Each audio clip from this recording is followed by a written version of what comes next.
ঢাকার রাজধানীতে 50,000 লোকের আমার নেতৃত্বে মিছিল হয়, আমি বলি মিছিলও চলবে, গাড়িও চলবে। গাড়ি একান্ত ন্যায়, মিছিল যখন চলে তখন আর গাড়ি চলতে পারে না, এইটুকু কষ্ট আমাদের ভাইরা মেনে নিবে।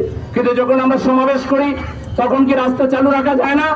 এই যে দেখে তার প্রমাণ, রাস্তা চালু আছে, রাস্তা চালু রাখা যায়। এটা আমাদেরকে নতুন রাজনীতি বাংলাদেশে চালু করতে হবে। রিক্সাও চলবে, বাসও চলবে, প্রত্যেকটা মানুষ তার অধিকার নিয়ে চলবে। আপনি পলিটিক্যাল পার্টি আপনার প্রোগ্রাম করবেন, সব বন্ধ করে দিবেন, আপনার বাপের তাল্লুক নাকি এই জায়গা। সুতরাং আমাদেরকে আগামীর নতুন বাংলাদেশে জনগণের অধিকারকে সবার আগে প্রায়োরিটি দিতে হবে। জন অধিকার ভিত্তিক রাজনীতি আমরা বাংলাদেশে কায়েম করবো ইনশাআল্লাহ।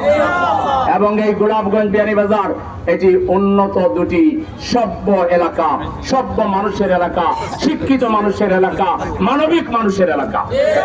আমরা সারা বাংলাদেশের মধ্যে 2 উপজেলাকে অনন্য 2টি উপজেলা হিসাবে পার্লামেন্টের মাধ্যমে সারা ওয়ার্ল্ডে গোলাপগঞ্জ বিয়ানীবাজারের ইতিহাস ইনশাআল্লাহ তুলে দেব।